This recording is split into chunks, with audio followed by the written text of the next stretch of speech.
Hey everyone, welcome to another edition of After the Movie. I'm here with my friend Jordan. I'm here with my brother. We just got out of seeing the Joker movie with Joaquin Phoenix, and we're here to talk about it. So, this movie, where do we even start with this one? This one's a very intriguing movie. It's the most different, I guess, it's the strangest mainstream comic book movie I think I've seen in years. Oh, it's the strangest one probably of all time. Yep, It combined art house really with... It is an art house character study film in disguise as a DC comic book film.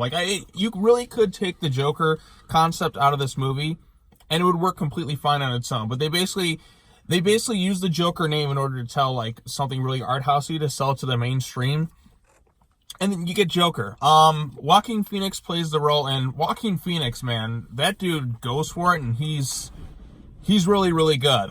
Everything that you've heard about him being like unsettling, disturbed, really, really good. You're right. You're going to get it. Like, it's not the traditional Joker, but then again, the Joker is kind of tweaked a lot over the years. Like, Joaquin Phoenix does his own unique take on this kind of original character called the Joker, and he does a really, really solid job.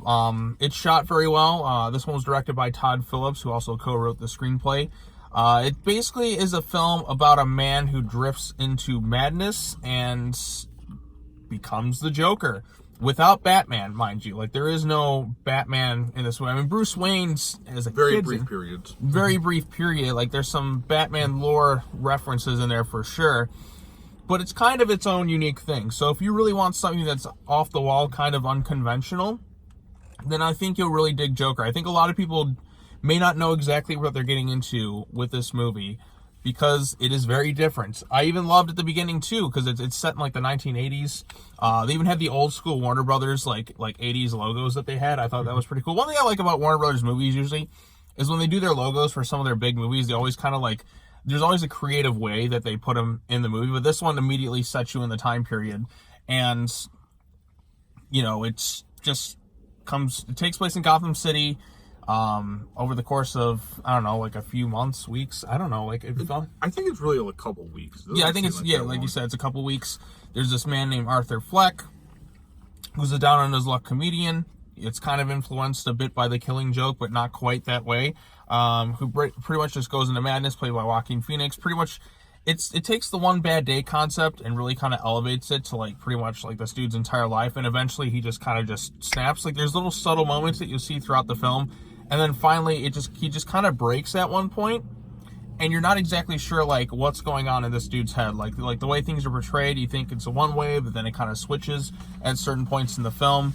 And, yeah, it takes some interesting directions. They definitely factored in some things we haven't seen in other comic movies, like mental illness. One of the kind of big themes in this movie is Joker getting cut off his medicines. The social service is kind of ignoring him, which really helps descent into his madness. There's really a lot of different factors in this type of movie, which are really interesting concepts, actually. We haven't seen it really before in film. Right. I mean, that's one thing about it. Like, a lot of people compare this to, like, Taxi Driver. I haven't seen Taxi Driver. Have you seen Taxi Driver? I've seen bits and pieces of it. I could even understand some of the references they were making to it. Okay. Would you say there's some references in there? Yeah, definitely a lot of the cinematography style is similar. Mm-hmm. Definitely a lot of the madness type descent. And even the hero's welcome, which the Joker receives, which I don't want to spoil it, but kind of the same with Taxi Driver as well. And they have Robert De Niro in there, so definitely some Scorsese influence. I guess we'll keep spoiler-free for like a little bit, and then we'll get into the full spoilers in a second. Because there's a lot we still got to talk about. Where are we at right now? Like, this one, what do you think of the movie? You haven't even said anything really much about it. I thought it was phenomenal. You thought it was phenomenal? Like, do you have like a favorite aspect of Joaquin Phoenix? Now, how would you think of compare his Joker to other Jokers in the past? Do you really see Joker when you see this, or do you see kind of like a new, complete original take on it? Or do you see some Joker influence in there? What do you think?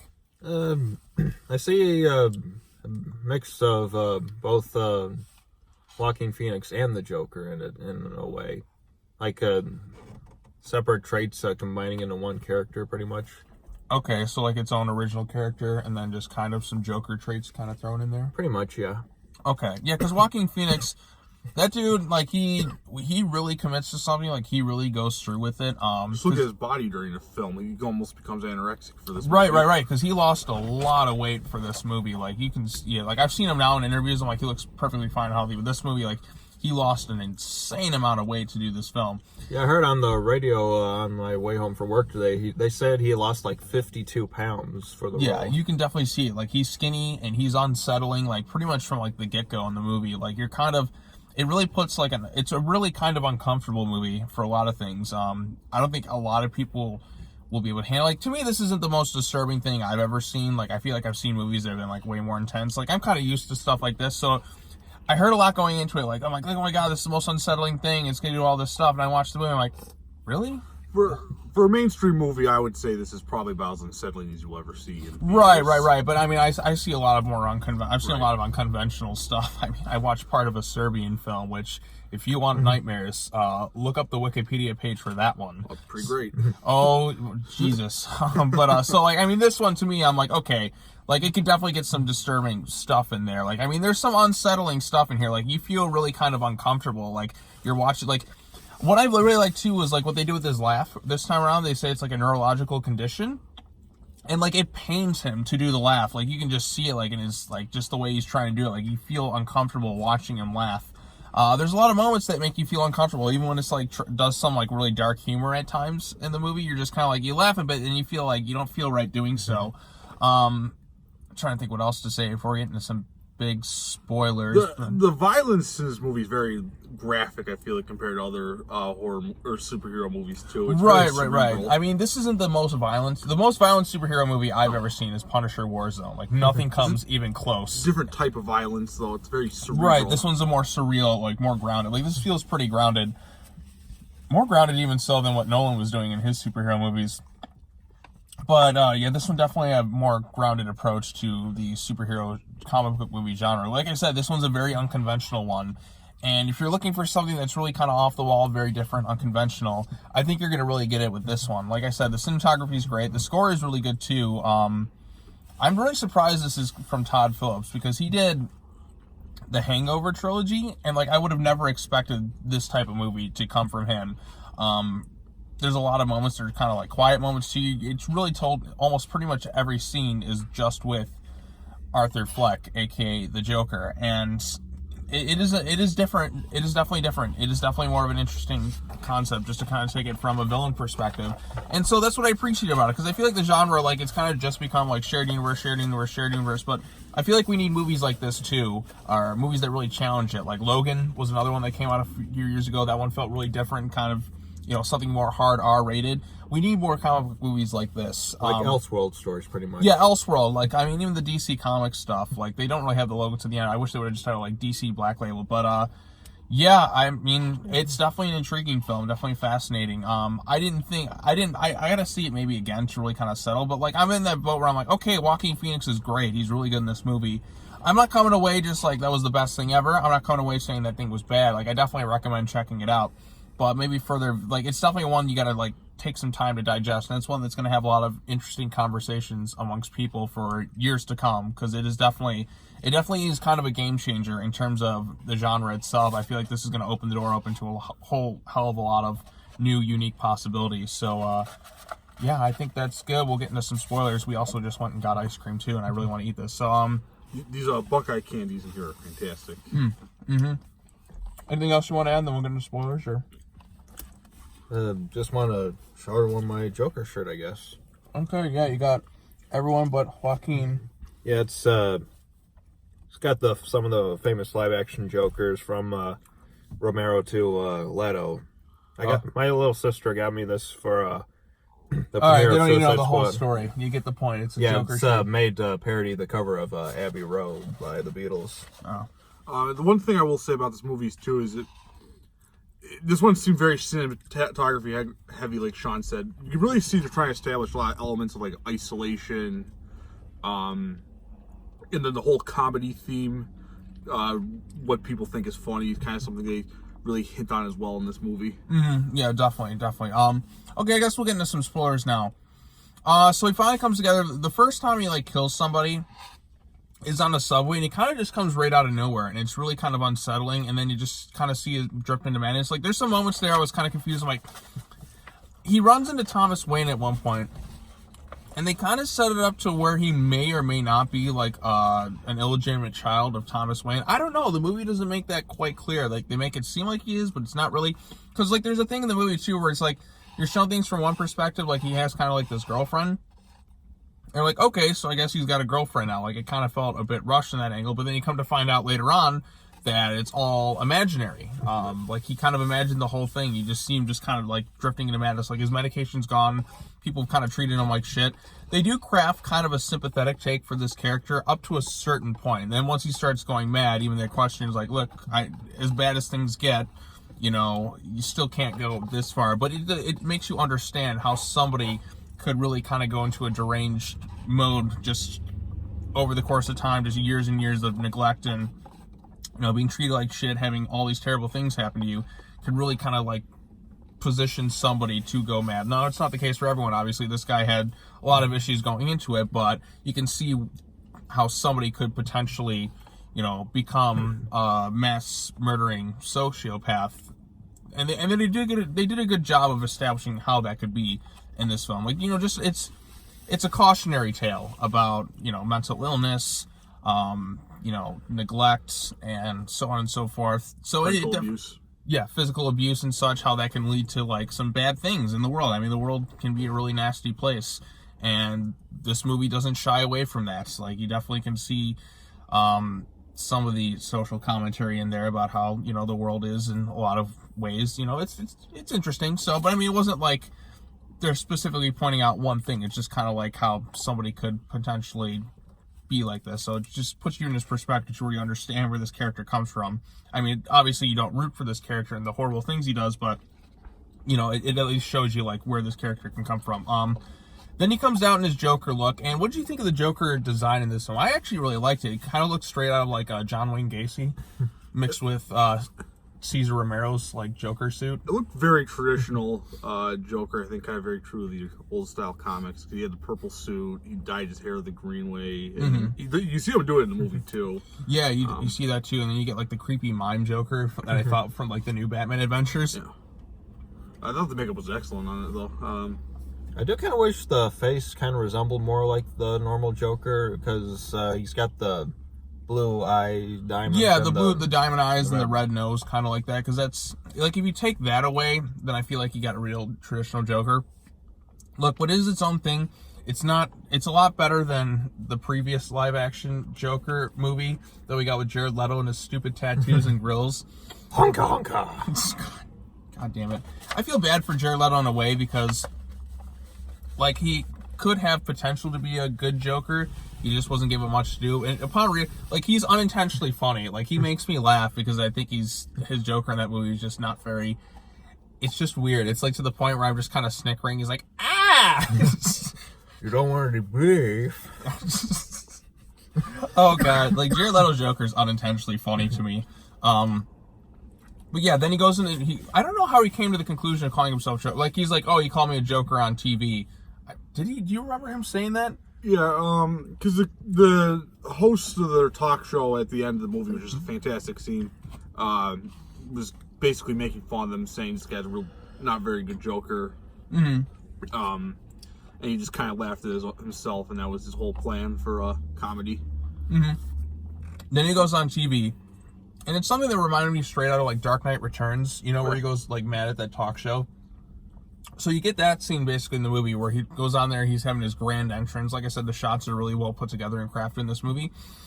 And then he goes around and De Niro's like talking to him because he's Murray, this talk show host that Arthur like idolizes and really wants to be on his show.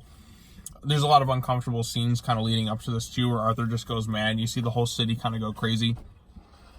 And you have the city sides with him in this movie, by the way. Yeah, the city sides with him. Like, this is Gotham City, so it's kind of crazy. Like, we see this a lot in Gotham, so I can kind of buy it. Again, it's its own fictional world. It's Gotham City, but it looks like New York City. And I like too, it's like you don't get like any real green screen scenes. Like, you feel like it's all like real, like grounded. So I appreciated that about it too. Well, it had a small budget, like $55 million. So. Yeah, $55 million. That's a small amount of money. That's kind of the sad part. It's like, wow, $55 million. But anyways, so they do the thing, and Joker ends up shooting him on live TV, which was like I think that the loudest reaction in the whole theater, where he just kind of snaps at that point. Yeah.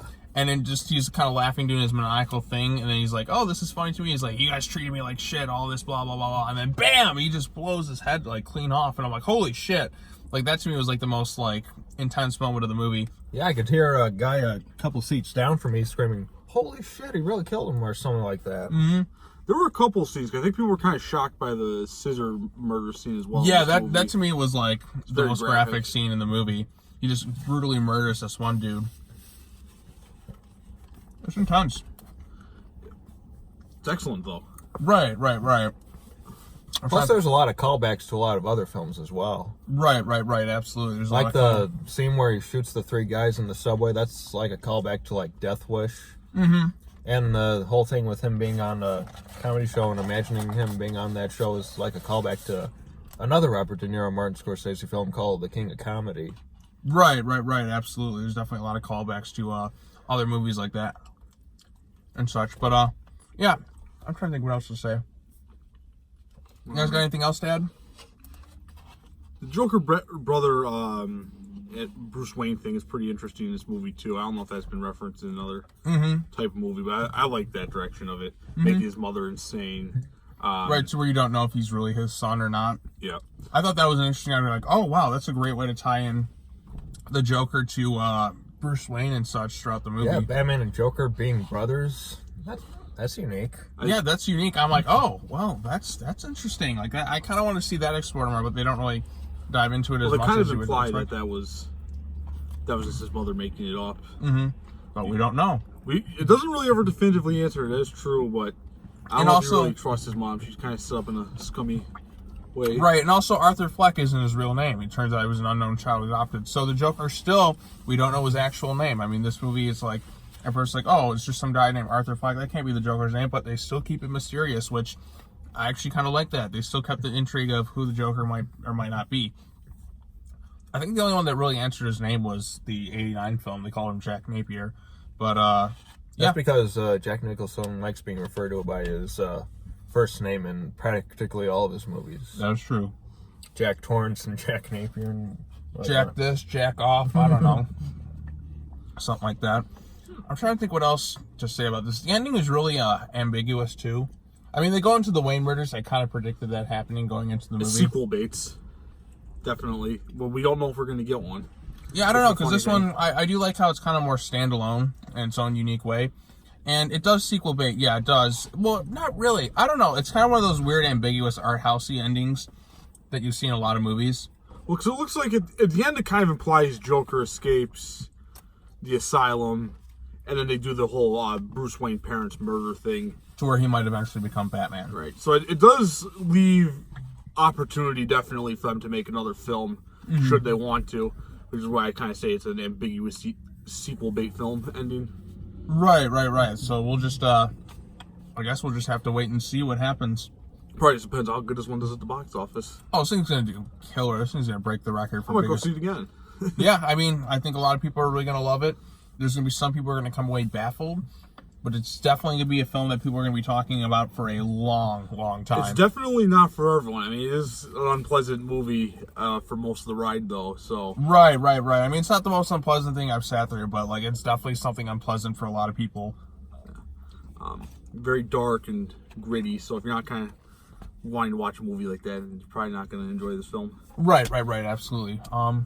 There's very little comic relief in there either. It's Right. There's a few moments that are pretty Yeah, funny. for a movie about the Joker, there's personally not too many. Right. I was kind of surprised by that too, because the Joker has a lot of dark sense of humor. Like if you go to like Batman 89, even Heath Ledger's Joker was dark, but he had a lot of funny moments in there. This one, like, there's a few, but it's more like you're really disturbed by what this guy is capable But that's of. kind of the point, though, because remember, comedy is subjective. Exactly. It That's spells right. it out in and the he even movie. spells it out. Yeah. Yeah. So he's like, I think that's funny. Oh god, that's my favorite scene in the whole movie. Is just where you're on stage, you're just waiting for him to kind of snap and do something, and he does something really uncontrollable, and then the whole town is basically at him. So I don't know if that's really the ending is really kind of interesting. It's going to be a nice talking point for a lot of people. I don't know if that was all, this whole thing was just a joke in his head, or that really happened. So I think that's kind of the interesting part too. Like, did he just get kidnapped by the police again? Did he get put in Arkham? Is that his whole thing? Yeah, because you don't really know. Because at the end, he does get arrested after the stage production thing, just to get freed by the people rioting in Gotham, just to end up at Arkham Asylum. So you never know how he winds up back there in the first place. Or if he was just there the whole time. Or This is just the Joker trying to think of a funny joke. It's ambiguous, so we don't really know for sure if this is just some guy who's seen Batman or something, just kind of telling a story. We really don't entirely know. And they're keeping it ambiguous because the Joker is ambiguous. That's kind of like one of the defining characteristics of the Joker, is like his ambiguous, like you never know exactly what he's up to. So he's just kind of a crazed lunatic. He's just supposed to be basically chaos and Yeah, nothing exactly. more. Anarchy, chaos, all that fun stuff. A bit of a dark sense of humor. But like this one's not like he doesn't have too much of a dark sense of humor compared to the other Jokers, where like Nicholson, there's some moments that are deliberately funny, like the moment in Batman '89 where he's like, Bob Gunn. And like that, to me, like that's a dark, funny moment. Or The art scenes. the art scene, yes, where he's walking around, he's destroying all the paintings. Like that's really funny. That's Still Nicholson. my favorite film. Jamming of Out to all Party Man by Prince. Yeah, that's me. I mean, Batman '89 is still my favorite Batman movie, like of all time. But you don't get that type of Joker. You get a really uncomfortable movie to sit through for a lot of people. So I was just kind of sitting there, like kind of the whole movie. I'm like, who. I would agree. I would read it. Right, Need more right, of this. Yeah, we need more stuff like this. But yeah, we've been rambling on for a really long time. But it's an interesting film to discuss with a lot of people, and I'm It's sure worthy of being rambled about. yeah, it's worthy of being rambled about. I mean, this is the fucking Joker. He definitely earned something. I'm so happy we got a movie like this coming out today. And yeah, I'm probably going to check it out again this weekend if I get the chance to, because this is definitely something I'd want to see again and really just kind of dive deeper into it, because it's a movie that I feel like requires maybe multiple viewings to kind of get a lot of the stuff that's going on into it. But Joaquin Phoenix, he's going to win Best Actor. There's no doubt about it in my mind. I mean, this dude's on like a whole other level in this I think film. you're giving the Oscars too much credit there, Sean. I mean, yeah, it's the Oscars. I mean, it's a dumpster file. It's basically just a Hollywood circle jerk of a movie. You'll find out how good his friends are when January or February comes out. Yeah, exactly. So that's all I got to say. Thank you for watching this video. Thanks for joining me, gentlemen. Subscribe And, to Sean. yeah, subscribe to this channel. Go Blue. Big game this weekend. Yeah, Shameless plug. yeah. Enjoy your fucking sports. Go see Joker. Take care now. Bye bye then. We'll see you all Bye. next time. Send in the clowns.